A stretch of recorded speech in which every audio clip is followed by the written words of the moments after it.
She's been the queen bee since middle school until her dad's mugshot went viral. I'm staring at the back of Lexi Sterling's head in AP Biology when it happens. She's currently mid-monologue, twisting a strand of platinum blonde hair around her finger while telling her squad about her upcoming spring break trip to St. Bart's. My dad is literally chartering the yacht this afternoon, she says, her voice loud enough for the back row to hear. We're flying private, obviously. I can't deal with commercial air. The recycled air makes my skin break out. I roll my eyes and look down at my notebook.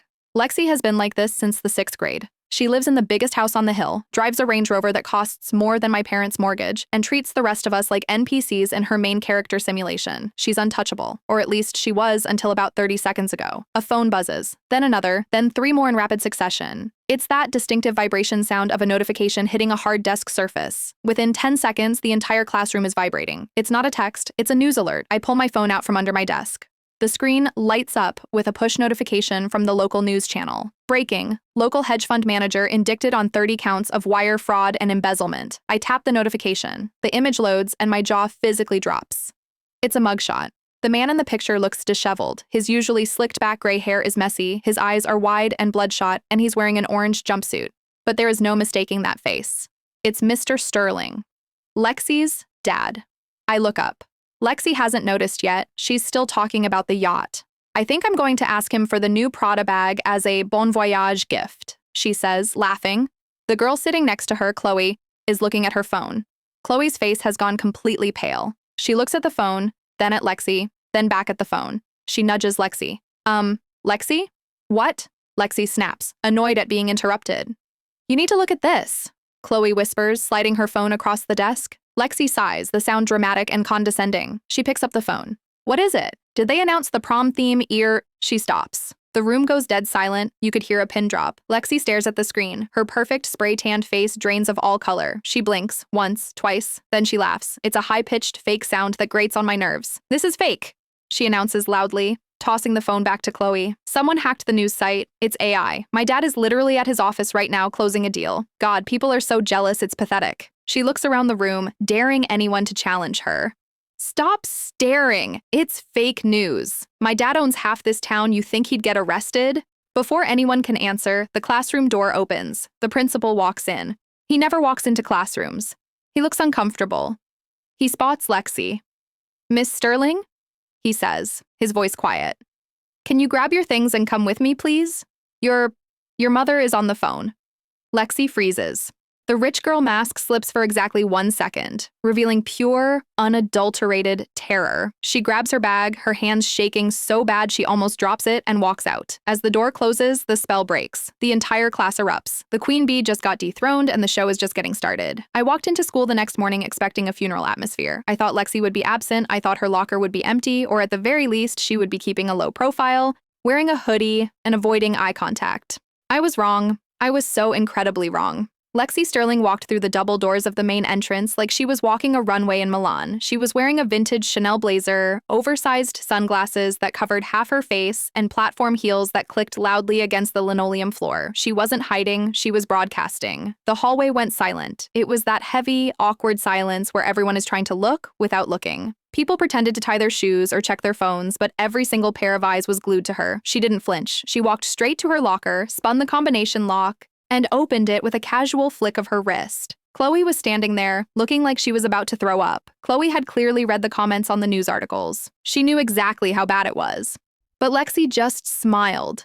A bright, terrifyingly fake smile that didn't reach her eyes.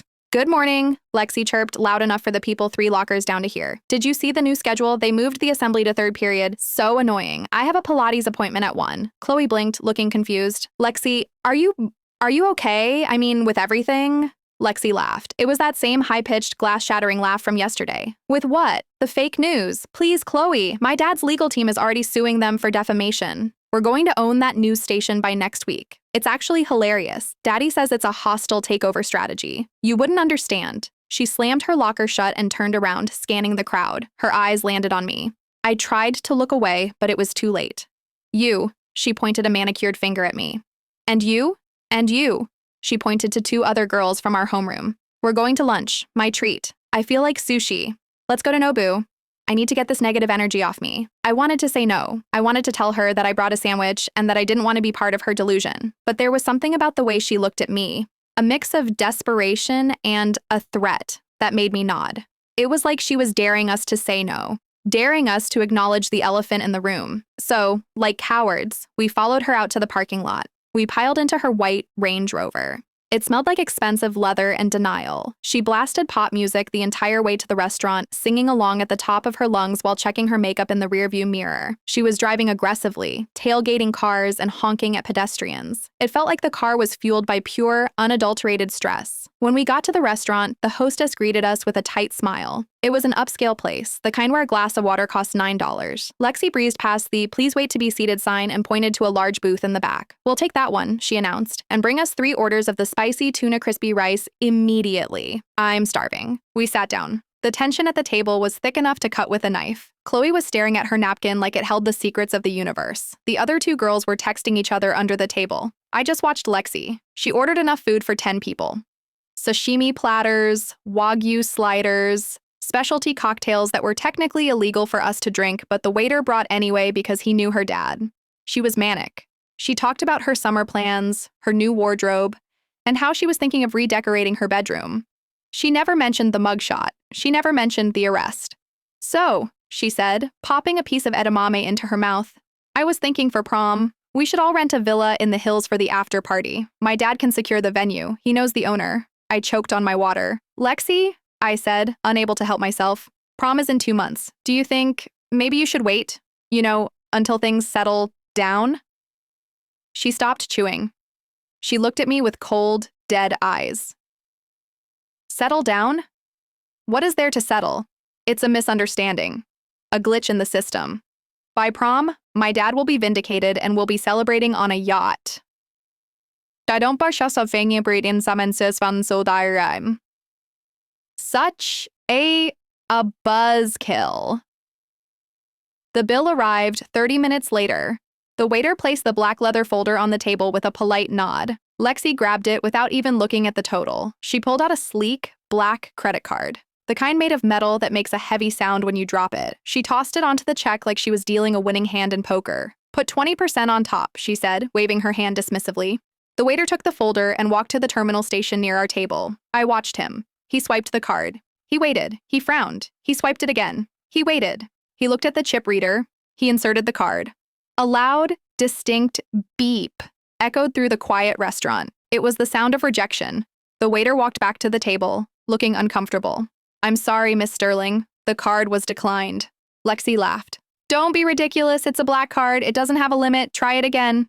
"I did, miss," the waiter said, his voice lowering. "I tried it 3 times. It says do not honor. That usually means the bank has frozen the account." Lexi's face turned a shade of red I had never seen before. "It's not frozen," she snapped, loud enough for the tables nearby to turn and look. "It's a security measure. My dad put a lock on the accounts because of the hackers, the ones who posted the fake news."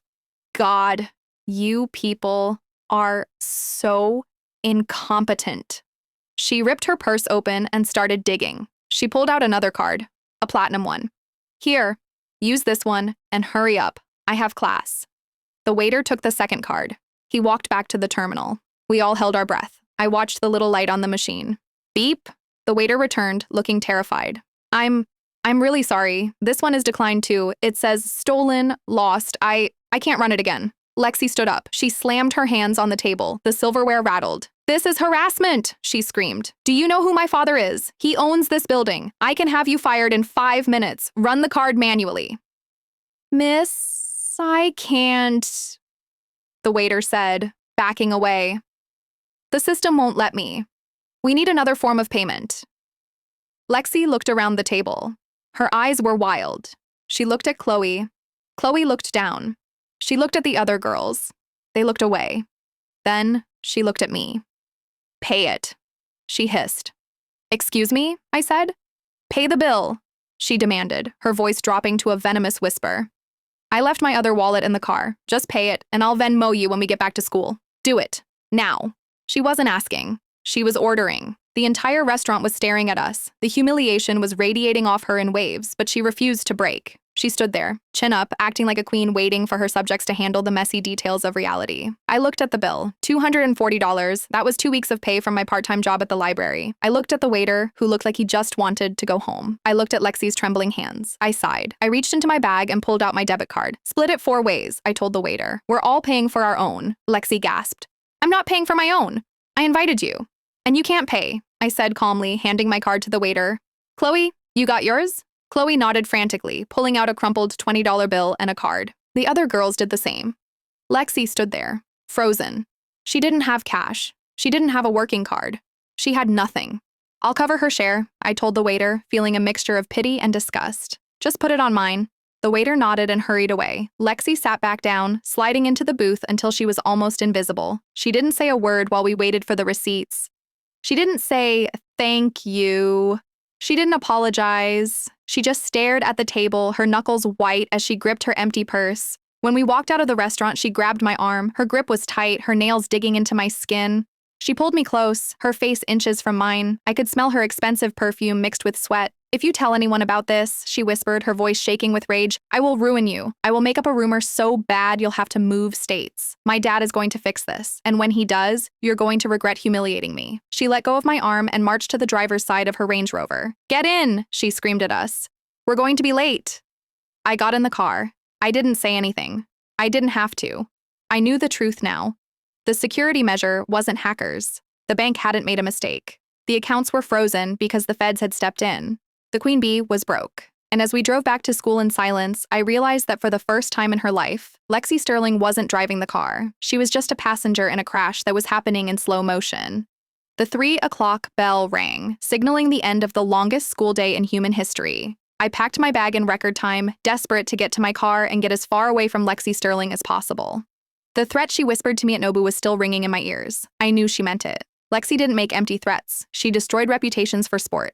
I kept my head down, navigating the crowded hallway, trying to blend into the flow of students heading for the exits. Usually, the senior parking lot is a chaotic mess of teenagers trying to leave at the exact same second, engines revving and music blasting. But today, as I pushed through the double doors into the bright afternoon sun, the atmosphere was different. It was weirdly quiet. There was a traffic jam, but not the usual kind. Cars were stopped in the lanes, engines idling. A massive crowd of students had gathered near the front row, the prime spots reserved for the elite. They were standing in a semicircle, phones raised, filming something. I stood on my tiptoes to see over the wall of varsity jackets and backpacks. My stomach dropped. It was Lexi's spot, and right there, in high-definition reality, was her matte white Range Rover. But it wasn't parked, it was tilted at a 45-degree angle. Its back wheels already locked into the metal claws of a dirty black tow truck.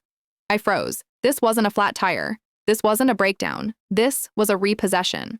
Lexi pushed past me, shoving a sophomore out of her way so hard, he almost dropped his tuba. She didn't look like a queen anymore. She looked like a banshee. Her Chanel blazer was flapping in the wind as she sprinted toward her car, screaming at the top of her lungs. Hey you, get away from my car, she shrieked, her voice cracking. What do you think you're doing? That is a $100,000 vehicle. Put it down right now. The tow truck driver was a big guy with a gray beard and a grease-stained neon vest. He didn't even look up from the clipboard he was signing. He just kept cranking the winch, the metal cable tightening with a sickening crunch as it pulled the luxury SUV higher onto the bed. Lexi reached the truck and started banging on the driver's side door with her fists. Are you deaf? I said, stop. This is Grand Theft Auto. I'm calling the police. I'm calling my father. The driver finally stopped cranking. He turned slowly to look at her, leaning his arm out of the open window. He looked tired. He looked like he had dealt with 100 Lexis before and didn't have the patience for one more. I wouldn't do that if I were you, sweetheart, he said, his voice gravelly and loud enough for the first 3 rows of the crowd to hear. Police are already involved. That's how I got the order. You have no right, Lexi screamed, tears starting to stream down her face, ruining her perfect makeup. My dad owns this car. It's paid for. He's a hedge fund manager. He's going to sue you for every penny you have. He'll buy your company and fire you just for fun. The crowd gasped. It was the same old Lexi script, but hearing it now, knowing what we all knew about the mugshot, it sounded pathetic. It sounded delusional. The driver laughed. It was a dry, humorless sound. He reached into the cab of his truck and pulled out a yellow piece of paper. He held it up, dangling it just out of her reach.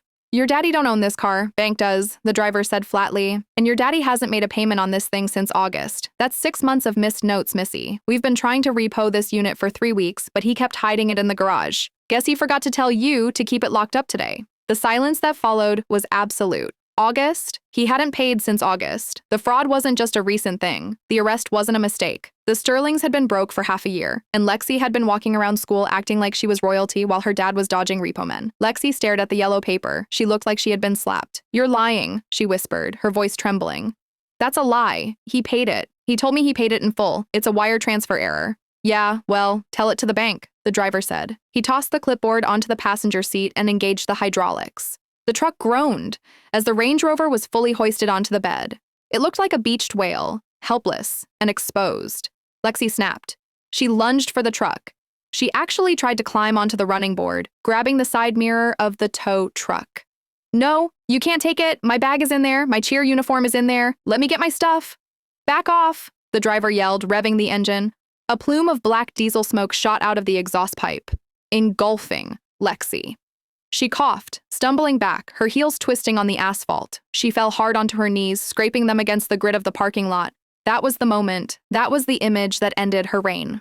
The queen bee, on her knees in the dirt, coughing in a cloud of exhaust, watching her status symbol get dragged away by a guy in a neon vest. I pulled out my phone. I remembered her grip on my arm at lunch. I remembered the threat. I will ruin you.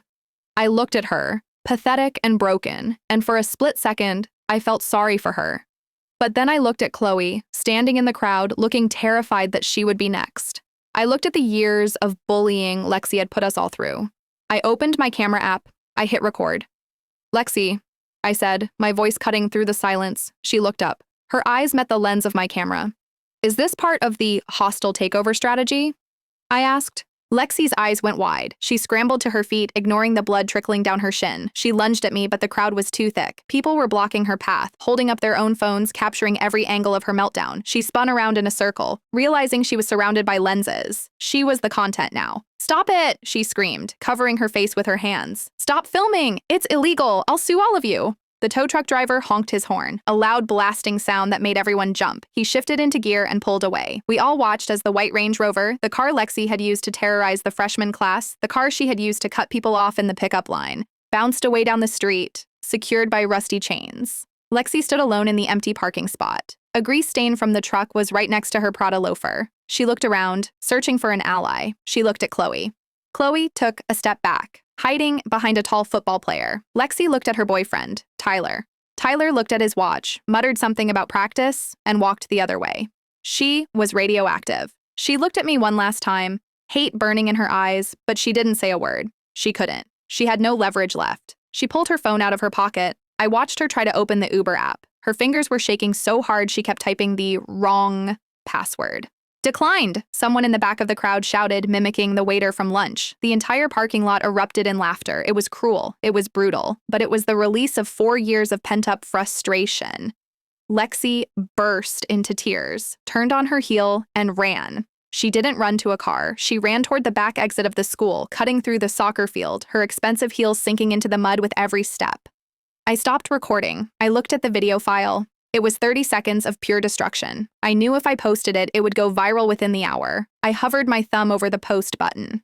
This was it, the nuclear option. I put my phone in my pocket. I wouldn't post it, not yet. Having it was enough. It was insurance. As long as I had this video, Lexi Sterling couldn't touch me. But as I walked to my own car, a beat-up sedan that was fully paid for, I had a feeling that the repo man was just the beginning. If they were taking the cars, the house was next. And Lexi wasn't the kind of girl who would go down quietly. She was going to drag everyone down with her. The weekend after the repo incident was strangely quiet. Lexi didn't post on Instagram, no stories, no rants, no pictures of her hiding in a mansion. Her account went dark. At school on Monday, she was absent. Tuesday, absent.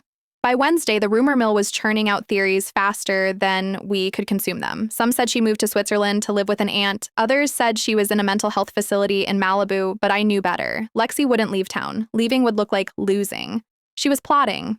On Thursday afternoon, my mom sent me a text that shattered my own little bubble of peace. Gas bill is due. Need you to cover it this month. Hours got cut again. Sorry, honey. I sighed. My part-time library paycheck wasn't coming in until Friday, and I had already spent a chunk of my savings covering Lexi's sushi lunch. I was broke. I looked at the little jewelry box on my dresser. Inside was a gold locket my grandmother had given me for my confirmation. It wasn't my style, and I had never worn it, but it was real gold. I hated the idea of selling it, but I needed gas money to get to work, and Mom needed the heat to stay on. I drove downtown to Gold and Glitz, a pawn shop tucked between a vape store and a check cashing place. It was the kind of place with bars on the windows and a neon sign that buzzed ominously.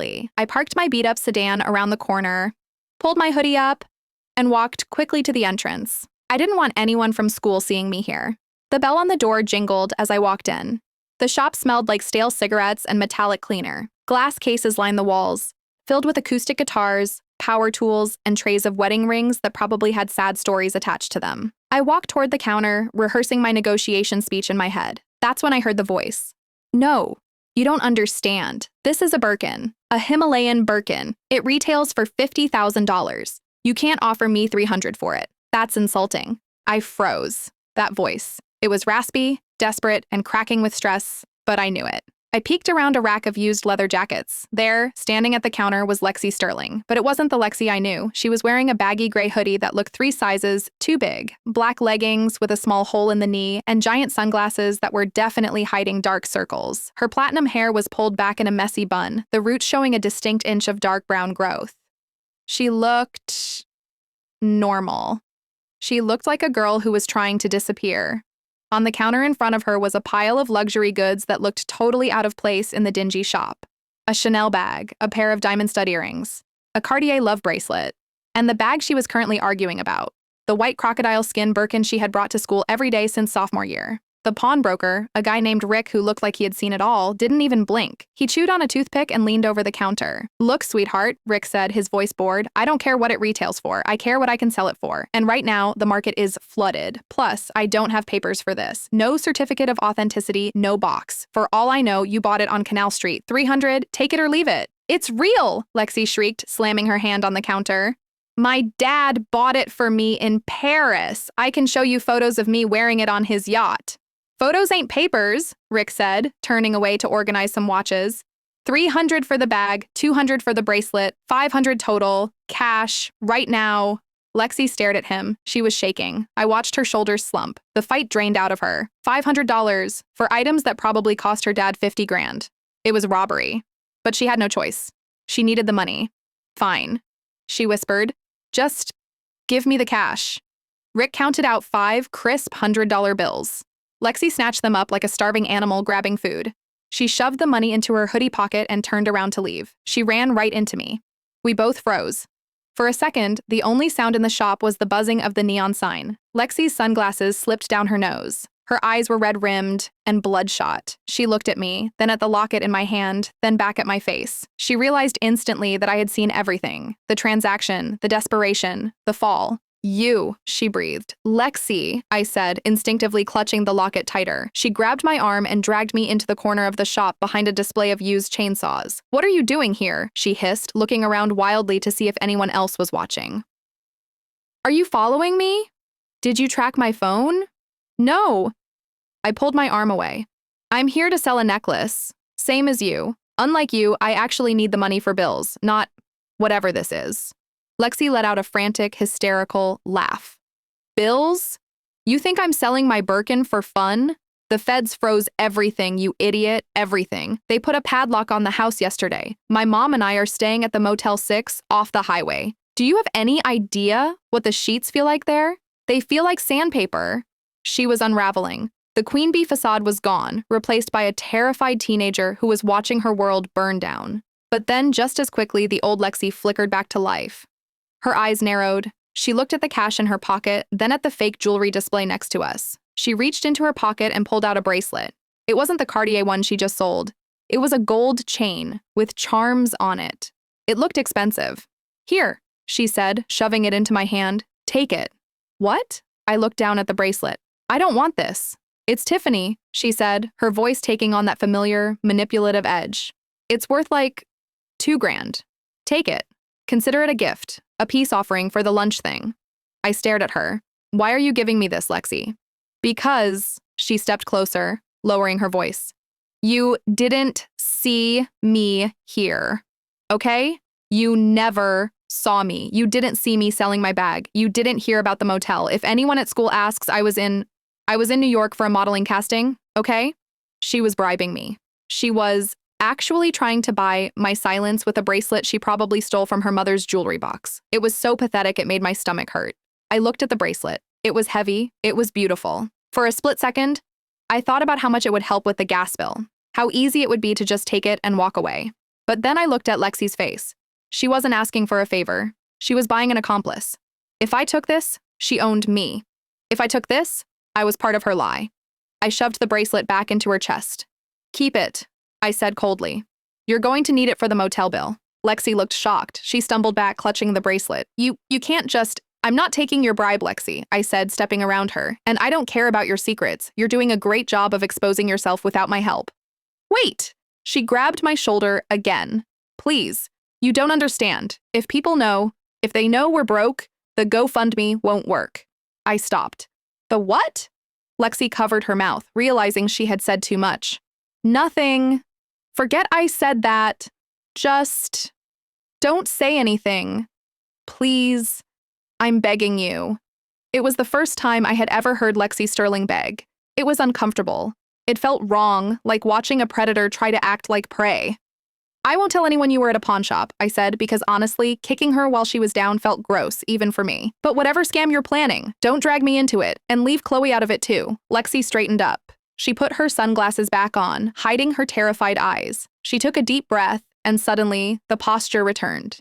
The chin went up, the shoulders went back. She transformed back into the queen bee right in front of my eyes, fueled by $500 of pawn shop cash and pure delusion. I don't have scams, she said, her voice icy again. I have strategies.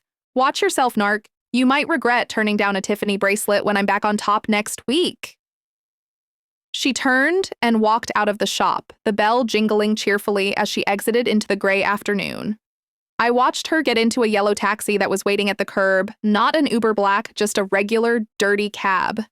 I walked to the counter. Rick was already stripping the gems out of Lexi's bracelet.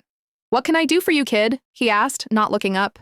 Just this, I said, putting my grandmother's locket on the counter. Gas money. He gave me $50. It wasn't much, but it was honest. As I drove home, staring at the gas gauge hovering on empty, I couldn't stop thinking about what she said. The GoFundMe won't work. Lexi wasn't done. She was desperate. She was broke. And she was plotting something big. And knowing Lexi, it wasn't going to be legal. I walked into school on Monday expecting another absence from Lexi, but there she was, standing in the center of the atrium like a preacher gathering a flock. She had dragged a folding table from the cafeteria and draped it in a pink tablecloth. On top of the table sat a large, clear donation jar stuffed with cash and a stack of glossy flyers. Behind her, taped to the school's trophy case, was a massive poster board with glitter glue lettering, Justice for the Sterlings, Legal Defense Fund. I stopped dead in my tracks. She was wearing the same Chanel blazer from last week, but I noticed a small stain on the lapel she hadn't managed to clean. Her hair was freshly blown out, probably paid for with the pawn shop money. And she was holding a megaphone, an actual megaphone. Attention, students, her voice boomed, echoing off the lockers. As you all know, my father has been wrongfully accused by a corrupt system jealous of his success.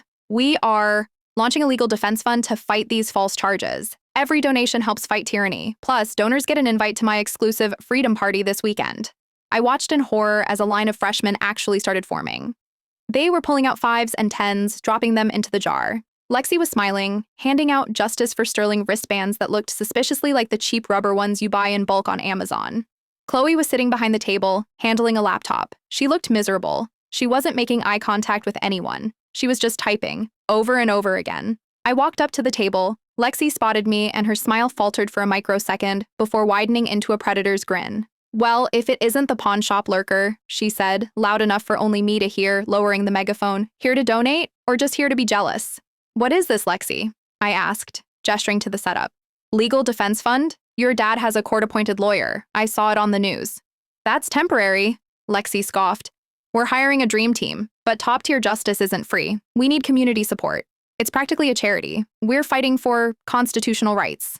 I looked at the flyer. It had a QR code that led to a GoFundMe page titled Help the Sterling Family Fight Corruption. The goal was set for $50,000. They had already raised $3,000. And where does the money go exactly? I asked, narrowing my eyes. Does it go to a lawyer or does it go to your motel bill? Lexi's eyes flashed dangerous fire. She leaned over the table. It goes where I say it goes. Now move along unless you're donating. You're blocking the paying customers. I stepped back, watching the charade. It felt wrong. It felt illegal. I pulled out my phone and scanned the QR code. The GoFundMe page loaded. I scrolled down to the organizer information. It wasn't listed as a law firm. It wasn't listed as Mrs. Sterling. It was listed as LS Holdings. I did a quick search on the state business registry on my phone while leaning against a locker. LS Holdings didn't exist, but the Cash App tag linked to the donation button did. It was LexiLux. It was her personal account, the same account she used to buy matcha lattes and designer lip gloss. She wasn't raising money for lawyers. She was crowdfunding her lifestyle. She was scamming the entire student body to pay for Uber Eats and fake tan. I looked back at the table. Chloe was staring at me. She looked terrified. She mouthed something. It looked like help. I waited until third period, when I knew Lexi would be in her Pilates appointment, which I now knew was probably just her sitting in the library bathroom hiding. I found Chloe in the girls' locker room. She was sitting on a bench, crying, holding the laptop. "Chloe," I said softly, sitting down next to her. She jumped, slamming the laptop shut. "I didn't do it. I didn't take any money." "Chloe, breathe," I said. "I know about the Cash App. I know it goes to Lexi. Tell me what's going on." Chloe broke down. The floodgates opened. "She made me set it up," she sobbed, wiping mascara off her cheeks. "She told me if I didn't help her launder the money, she'd tell everyone about summer camp." "What about summer camp?" "It doesn't matter," Chloe cried. "She has dirt on everyone. She's crazy, okay? She's taking the cash from the jar and making me deposit it into gift cards so it can't be traced. She bought a $500 Sephora gift card this morning with the freshman's lunch money. She said she needs to look good for court appearances." "That's fraud, Chloe," I said, my stomach turning. "That's wire fraud. Like father, like daughter. If the school finds out, you'll get expelled or arrested." "I know," Chloe wailed, "but I can't stop her. She has my passwords. She has everything. She said if I snitch, she'll plant the evidence on me. She said she'll make it look like I stole the money." I looked at Chloe, trembling in her gym uniform. She was a victim in this too. Lexi wasn't just a bully anymore. She was a criminal mastermind in training. She was using her best friend as a human shield. "We need to stop her," I said firmly. "We need proof. Can you get me the transaction logs, the ones showing the money going from the GoFundMe to her personal account?" Chloe shook her head frantically. "I can't. She changes the password every hour. She watches me when I log in." "Okay," I said, thinking fast. "Then we need to catch her spending it. Where is she going after school?" "She has a meeting with a donor," Chloe sniffled, "but she told me to call the limo service. She's renting a stretch Hummer for the night to go to the mall. She wants to make a vlog about shopping for justice." "A stretch Hummer?" I repeated, incredulous. "With the donation money?" "Yes. She said she needs to maintain the brand image, or people will stop donating. She's burning through you, or I ensure on sure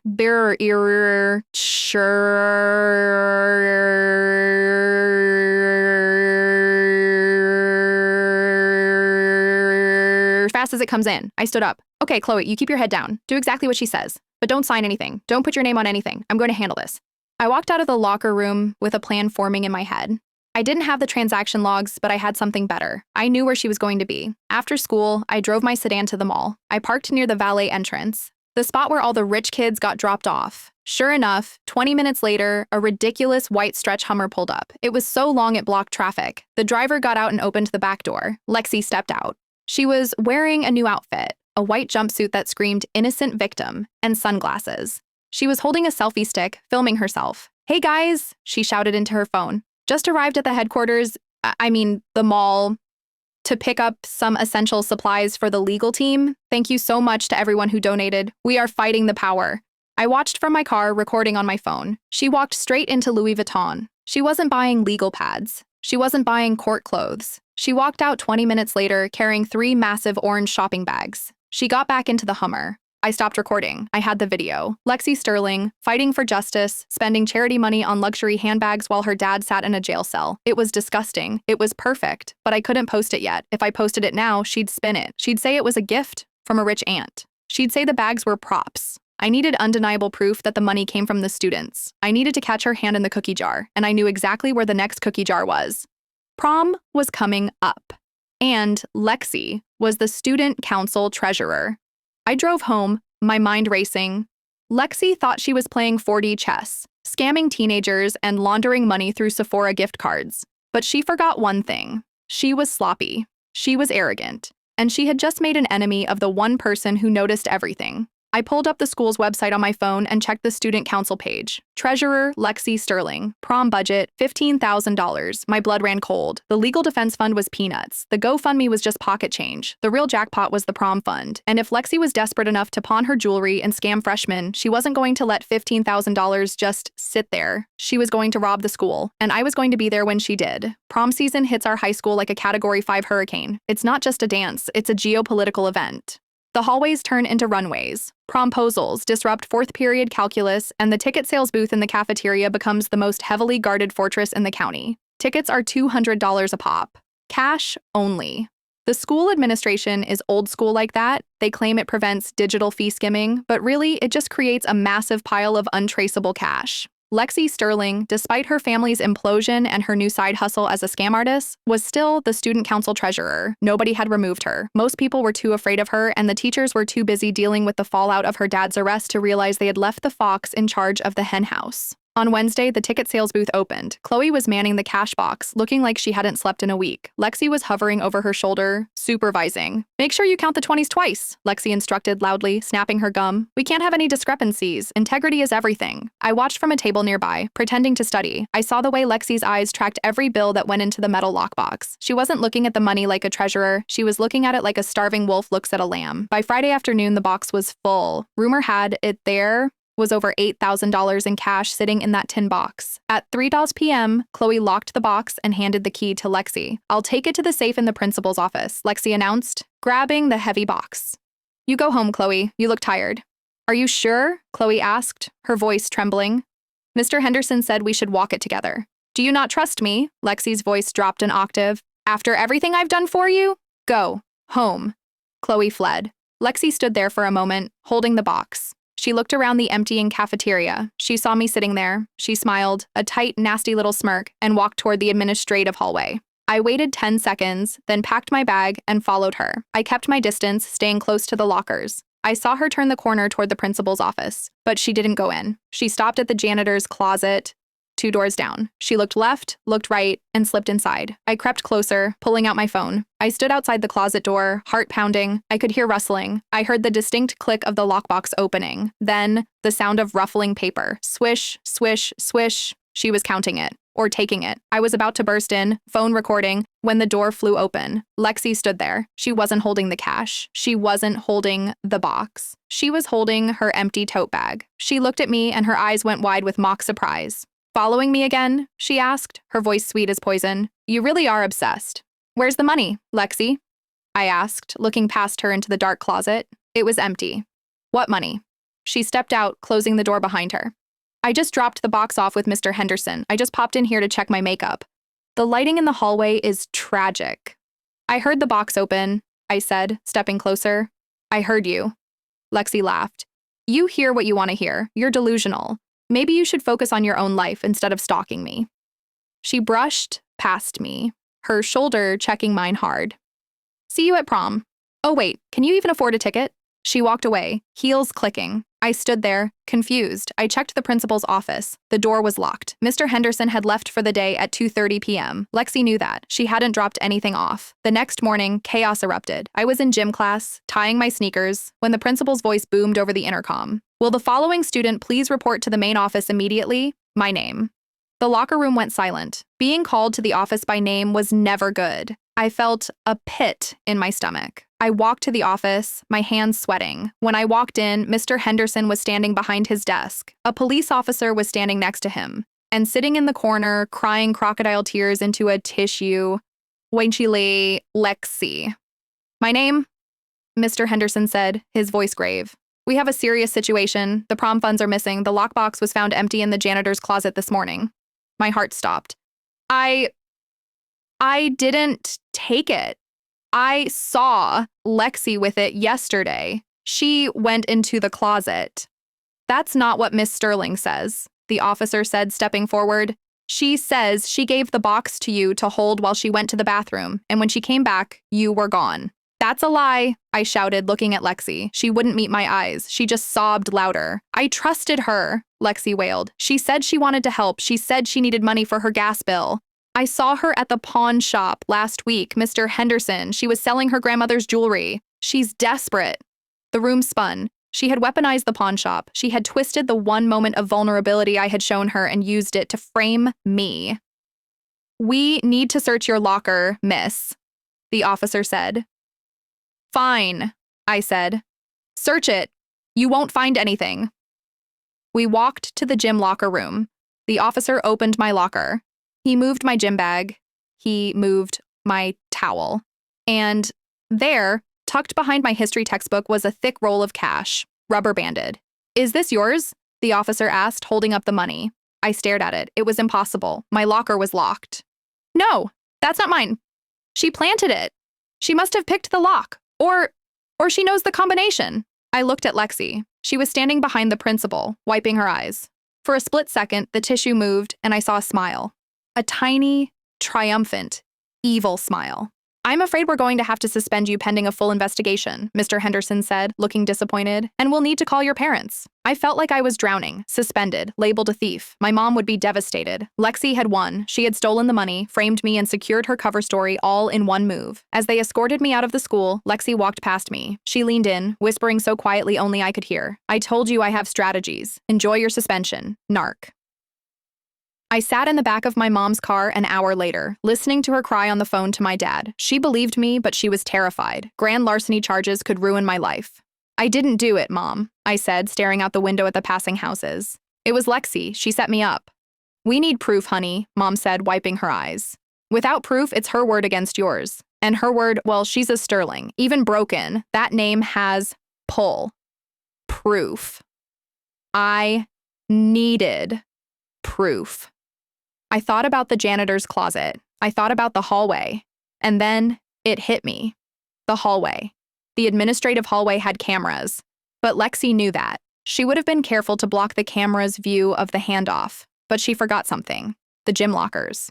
Our school had installed new security cameras in the locker room entrances last month after a series of phone thefts. They didn't point inside the changing area, for privacy, but they pointed directly at the lockers in the main corridor. My locker was number 402. It was right next to the door. If Lexi planted the money, she had to do it during first period, when I was in chemistry. "Mom," I said, sitting up, "turn the car around." "What? Why?" "You're a paralegal," I said. "You know how to subpoena evidence. We need the security footage from the gym locker room hallway between 8 and 9:30 a.m. this morning." "Honey, the school won't just give that to us. They will if you threaten to sue them for wrongful accusation and defamation of a minor," I said, channeling a little bit of Lexi's own energy. "Lexi thinks she's smart. She thinks she's playing 4D chess, but she forgot that the new cameras have motion sensors. If she touched my locker, she's on tape." Mom looked at me. She saw the fire in my eyes. She dried her tears, put the car in drive, and made a U-turn. "Let's go get her," Mom said. We drove back to the school, but we weren't just going to clear my name. We were going to catch a thief. And this time, Lexi Sterling wasn't going to have a daddy or a glitch to save her. She had stolen from the school, framed a student, and crossed a line that you can't come back from. The queen bee had made her move. Now it was time for the checkmate. The suspension lasted exactly 3 days. 3 days of sitting at home, watching the clock, while my mom waged a legal war on the school administration. She was terrifying. She used words like litigation hold and spoliation of evidence until the school district's lawyer practically begged her to stop faxing them. By Wednesday morning, they had reviewed the footage. The camera angle wasn't perfect, but it was damning. At 8:14 a.m., while I was sitting in chemistry learning about covalent bonds, a figure in a distinctive, oversized Chanel blazer walked up to locker 402. The figure looked around nervously, pulled a master key, likely stolen from Chloe, who had access as a gym aide, out of a pocket, opened my locker, shoved something inside, and walked away. The suspension was lifted immediately. Mr. Henderson apologized to me in person, looking like he had aged 10 years. But here was the kicker. They couldn't prove it was Lexi. The figure had their hood up and was wearing sunglasses. Lexi claimed her blazer had been stolen from her gym locker that same morning. She denied everything. Without a clear shot of her face, the school couldn't expel her yet. They just quietly returned the evidence money to the fund and kept watching her. Lexi was still walking free. But she was desperate. She had no money, her charity scam was drying up, and now the school was watching her like a hawk. She needed a win. She needed to prove she was still the queen. So she threw a party. The invite went out on Snapchat on Thursday night. The Sterling Mansion, The Return. Saturday night, no parents, no rules, VIP only. It was a bold move. Everyone knew her house had been foreclosed on. Everyone knew she was living in a motel. But the rumor mill started spinning again. Maybe her dad got bailed out. Maybe they won the lawsuit. Maybe they bought the house back. Curiosity is a powerful drug. By Saturday night, half the senior class was driving up the winding hill to the Sterling estate. I wasn't invited, obviously, but Chloe texted me at 9 p.m. "You need to come. Something is wrong. It's scary." I drove my beat-up sedan up the hill, parking down the street to avoid being seen. The mansion loomed at the top of the driveway, a massive, white-pillared monstrosity that looked like it belonged in The Great Gatsby. Lights were blazing in every window. Music was thumping so loud I could feel the bass in my chest from the street. I walked up the driveway, blending in with a group of juniors. We walked through the massive front doors. The first thing I noticed was the smell. It didn't smell like expensive candles and fresh flowers anymore. It smelled like stale air and dust. The second thing I noticed was the furniture, or rather, the lack of it. The grand foyer was empty. The massive crystal chandelier was gone, replaced by a single, bare light bulb hanging from a wire. The living room, usually filled with white silk sofas and grand pianos, was completely bare. There were rectangular marks on the hardwood floors where rugs used to be. The paintings were gone from the walls, leaving behind bright squares of unfaded paint. It looked like a crime scene, or a squat. Lexi was standing on the grand staircase, holding a red Solo cup. She was wearing a sequin dress that looked like a prom leftover. She was screaming over the music, trying to hype up the crowd. "Welcome back to the palace," she yelled, swaying slightly. "Drink up. The bar's, well, it's somewhere. Find a cooler." People were looking around, whispering. "Where's the furniture? Did they get robbed? Why is there no toilet paper in the bathroom?" I found Chloe in the kitchen. She was sitting on the counter because there were no stools. "She broke in," Chloe whispered, her eyes wide with terror. "She literally broke in. The bank changed the locks 2 weeks ago. She climbed through a basement window and unlocked the front door. We're trespassing. This is a felony." "Where is her mom?" I asked, looking around the empty, echoing kitchen. "At the motel. She thinks Lexi is at a sleepover. If the police come..." "If?" I said.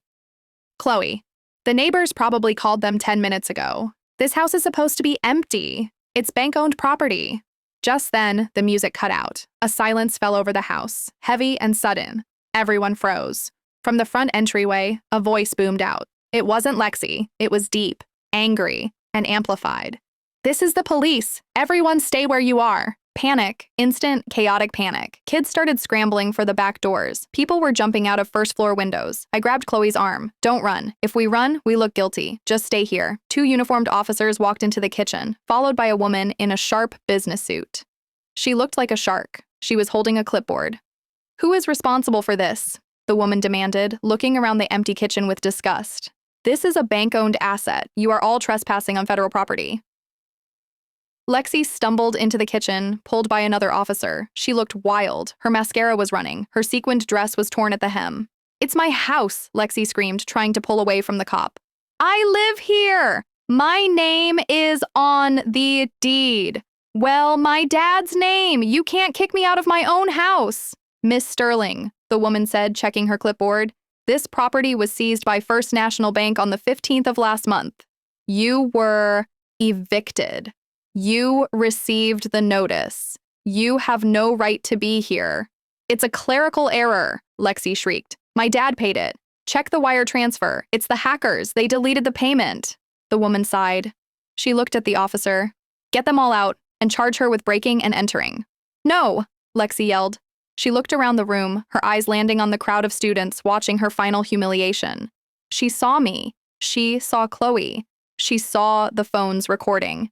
"This is your fault," she screamed, pointing a shaking finger at me. "You called them! You rat! You jealous, poor little rat! You couldn't stand seeing me back on top, so you called the cops." "I didn't call anyone, Lexi," I said calmly, stepping forward. "The bank has a security system. You broke a window. You triggered the silent alarm." Lexi blinked. She looked at the officer. I didn't break it. It was already broken. I just wanted to have one last party. Is that a crime? Wanting to say goodbye to my childhood home?" She slumped against the granite island, sobbing. It was a performance, but it was also real. This was the moment the denial finally shattered. She wasn't the queen bee hosting a gala. She was a squatter in a hollowed-out shell of her former life. The officer wasn't moved. "You're coming with us, Miss Sterling. We need to call your mother." "Don't call her," Lexi begged, panic replacing the anger. "Please. She doesn't know. She thinks I'm studying. She'll kill me." "You should have thought of that before you broke into a foreclosed property," the officer said, taking out his handcuffs. The click of the metal cuffs echoed in the silent kitchen. It was louder than the music had ever been. Lexi Sterling, the girl who ruled the school with terror and money, was marched out of her own front door in handcuffs, past a crowd of her subjects who were busy uploading the footage to TikTok. I walked out with Chloe. The night air was cold. We watched Lexi get put into the back of a squad car. She looked small. She looked young. "Is it over?" Chloe asked, shivering. "I think so," I said. "There's no coming back from this. Not from the mugshot, not from the repo, and definitely not from being arrested at your own fake party." But as the squad car pulled away, lights flashing against the dark trees, my phone buzzed. It was a text from an unknown number. "You think you won? This isn't over. I know about the summer of 2024. And if I go down, I'm taking your reputation with me." I stared at the screen. Summer of 2024. The one secret I had buried deep. The one thing that could actually hurt me. Lexi wasn't done. She was cornered, she was arrested, and she had nothing left to lose. And a cornered animal is the most dangerous thing in the world. She still had her phone in the back of that cop car, and she was ready to burn the whole world down. I looked at Chloe. "It's not over," I said, gripping my phone. "It's just moving to the final level." The text message burned on my screen. Summer of 2024. My stomach dropped. I hadn't thought about that summer in 2 years. I had convinced myself that nobody knew. I thought I had scrubbed it from existence. But Lexi knew. Of course she knew. Lexi made it her business to collect collateral on everyone, just in case she ever needed a human shield. The next morning at school, the atmosphere was electric. The video of Lexi being handcuffed was everywhere. It had hit the local news. It was trending on Twitter under Docker Squatter Queen. But Lexi wasn't there to defend herself. She was out on bail, presumably grounded for life in a motel room. I walked to my locker, trying to act normal. I opened the metal door and a folded piece of paper fell out. It wasn't a note. It was a printout. It was a screenshot of a text conversation. A conversation I had that summer. A conversation that proved I wasn't the perfect good girl everyone thought I was. The context was missing, but the words were damning enough to ruin my reputation, my college applications, and my relationship with my parents. At the bottom, in red marker, someone had scrawled, "Noon, the bleachers, alone, or this goes to the principal and your mom." I crumpled the paper, my hands shaking. Lexi wasn't at school, but her reach was still here. She must have had Chloe or another minion plant it. At noon, I skipped lunch. I walked out to the football field. The bleachers were empty, looming gray and cold under the overcast sky. I climbed to the top row, the wind whipping my hair around my face. She was there. Lexi was sitting in the corner, wearing a hoodie pulled low and sunglasses. She wasn't wearing Chanel. She was wearing generic leggings and sneakers that looked scuffed. She looked tired. She looked dangerous. "You came," she said, not looking up from her phone. "You threatened me," I said, holding up the crumpled paper. "What do you want, Lexi? You're already expelled. You're facing criminal charges. What is the point of this?" Lexi laughed, a dry, bitter sound. She stood up and turned to face me. She took off her sunglasses. Her eyes were rimmed with dark circles, but the fire was still there. It was brighter than ever. "The point?" she spat. "The point is survival. Do you think I'm going to let this be the end of my story? The squatter queen? The girl who lost everything? No. I need a reset. I need a way out." "And blackmailing me is your way out?" "It's not blackmail," she said, stepping closer. "It's a trade, a business transaction. My dad taught me everything. Your dad is in prison. My dad is a genius who got caught," she screamed, her voice cracking. "There's a difference. And right now, I'm the genius. Here's the deal. The student council funds. The $15,000. It's gone," I said. "Or returned. I don't know. The school investigated." "The school investigated my theft," Lexi said, smiling crookedly. "The one I blamed on you. But they didn't investigate the second account."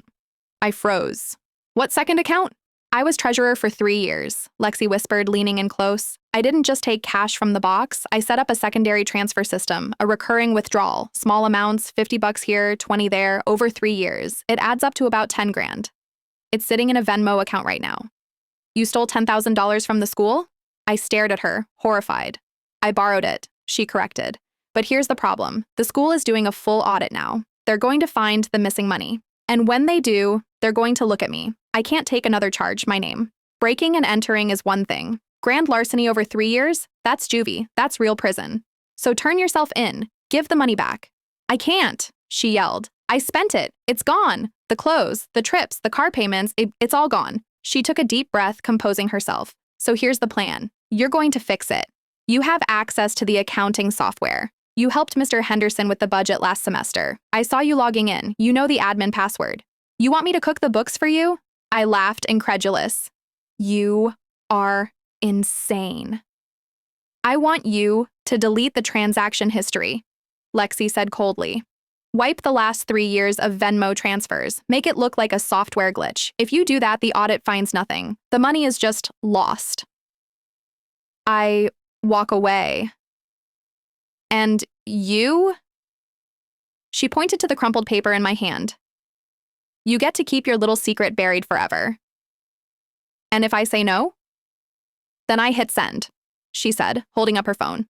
I send that screenshot to the entire school, to your mom, to the admissions office at Yale. You lose everything, just like me. It was a perfect trap.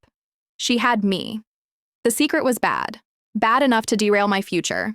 All I had to do was delete a few lines of code, just erase a history log. Nobody would know. The school was chaotic. They'd believe it was a glitch. I looked at Lexi. She looked victorious. She thought she had won. She thought she was the smartest person in the room. But she forgot one thing. I wasn't the same girl I was in the summer of 2024, and I wasn't the same girl who let her bully me for 4 years. You're right, I said softly. I do have access. I can log in right now. Lexi smiled. Good girl. Do it. On your phone. Now. I pulled out my phone. I opened the school administration app. I typed in my credentials. I'm in, I said.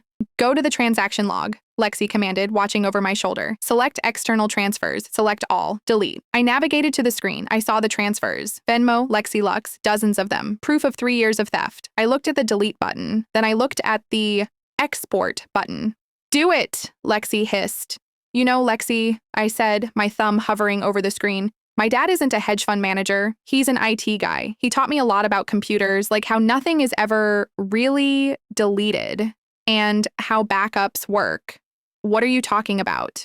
I'm talking about the fact that even if I delete this locally, the server backup still has it, I said. But more importantly, I'm talking about the fact that I'm wearing a wire.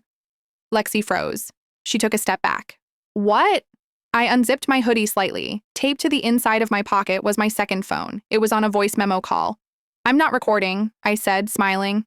I'm on a call with Mr. Henderson and the police officer who is sitting in his office right now. Lexi's face went white. She looked at my chest, then at my face. You're lying. Mr. Henderson? I said into my chest. Did you catch all that? The 10 grand? The Venmo account? The blackmail? A tinny voice came from my pocket, loud and clear in the silent stadium. We got it all. My name. Officers are on their way to the field now, Lexi screamed. It was a primal animal sound. She lunged for me, trying to grab the phone. You traitor! You rat! I'll kill you! I stepped back, dodging her swipe. It's over, Lexi. You just confessed to a felony on a recorded line.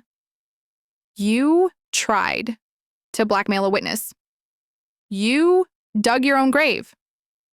She stopped. She looked at the exit of the football field. 2 police officers were walking onto the track, moving fast. She looked at the fence behind the bleachers. It was too high to climb. She was trapped.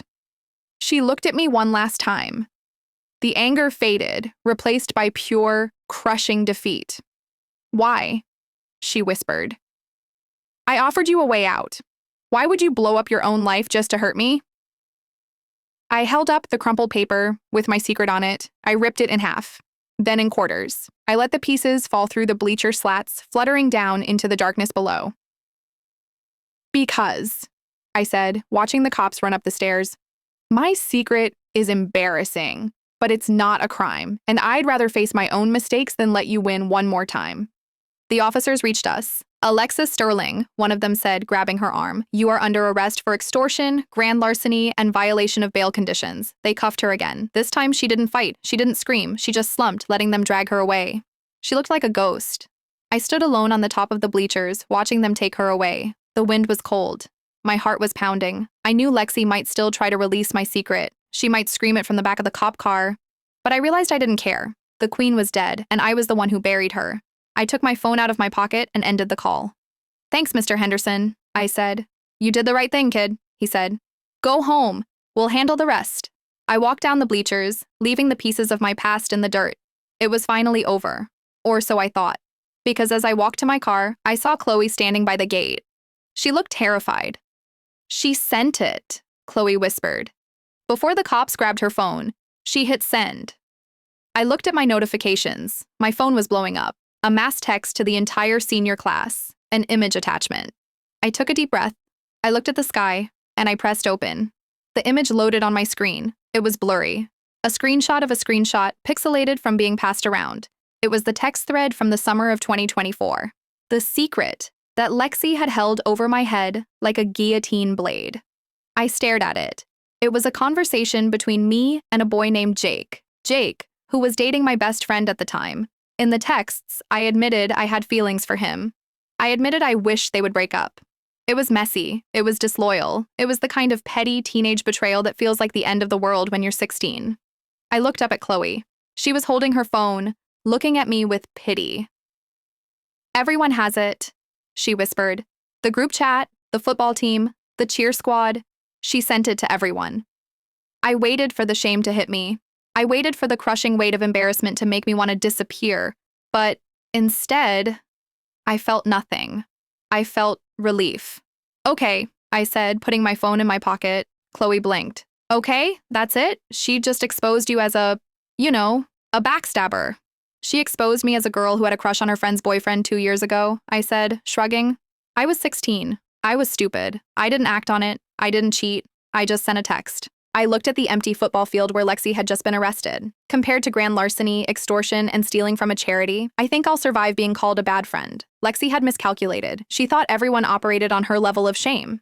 She thought reputation was currency, and that losing it meant bankruptcy. But she forgot that the rest of us lived in the real world. We made mistakes. We owned them. We moved on.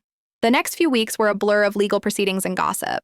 Lexi Sterling became the most famous person in our town, but not for the reasons she wanted. The Squatter Queen arrest video went viral. I'm talking millions of views. People were making parodies on TikTok. There were free Lexi t-shirts being sold ironically. She had become a meme. Her dad took a plea deal, 10 years in federal prison. Her mom moved to a different state to live with a sister, changing her name to avoid the press.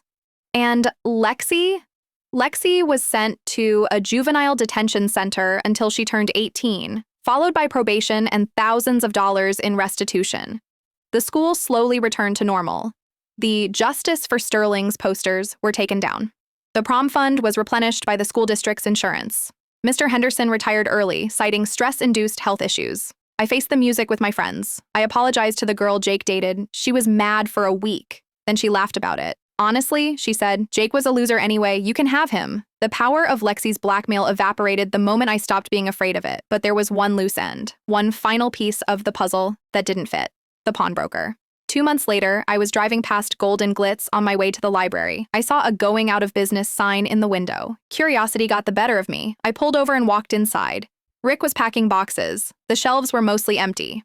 Closing up shop? I asked. Rick looked up. He recognized me. Yeah, landlord raised the rent. Plus, the market's dead. Too many fake watches floating around. I looked at the counter where Lexi had sold her life away. Whatever happened to that white Birkin bag? The one the blonde girl sold you? Rick laughed. He stopped packing and leaned on the counter. The Himalayan? Yeah, funny story about that. I tried to sell it to a collector in New York the next day. Sent him photos. And he laughed me off the phone, Rick said, shaking his head. It was fake. A really, really good fake. Super fake, they call them. Made in China. High-quality leather, but the stitching was off by a millimeter. Worth maybe $500 as a prop. I stared at him. But she said her dad bought it in Paris. She had photos. Her dad was a con artist, kid, Rick said. Con artists don't buy real Birkins. They buy the illusion. Everything that girl brought in, the Cartier, the diamonds, the bag, it was all fake. Cubic zirconia, gold-plated, knockoffs. The realization hit me like a truck. Lexi Sterling hadn't just lost her wealth. She never really had it, or at least not the way she thought. Her dad had been lying to her, too. He had built their entire life on a foundation of fraud, right down to the accessories she wore to assert her dominance. So you paid her $500 for a fake bag? I asked. I paid her $500 to get her out of my store, Rick grinned, and I sold it for $600 to a drag queen who needed a prop. I broke even. That's business. I walked out of the pawn shop and into the bright spring sunlight. I thought about Lexi, sitting in juvie, probably still convinced she was better than everyone else, still clutching onto the memory of a life that was nothing but a mirage. I got into my beat-up sedan. I turned the key. The engine sputtered, then roared to life. It wasn't a Range Rover, it wasn't a stretch Hummer, but it was mine. It was paid for. And it was real. I drove past the high school. The parking lot was full. Life went on. The hierarchy had dissolved. There was no queen bee anymore, just a bunch of teenagers trying to graduate. I pulled up to a red light. My phone buzzed. It was a notification from the school news app. Prom queen nominees announced. I scrolled down the list. My name wasn't on it. Neither was Chloe's. It was a list of normal girls. Girls who did drama club, girls who played soccer, girls who were nice. I smiled. I put my phone down and drove through the intersection. The light was green. For the first time in 4 years, the air felt clear. The static was gone. The show was over. And as I drove toward the horizon, leaving the sterling legacy in the rearview mirror, I realized that the best revenge wasn't destroying Lexi. It was simply outliving her relevance. She was a story we used to tell, a cautionary tale about what happens when you believe your own hype. But me, I was just getting started.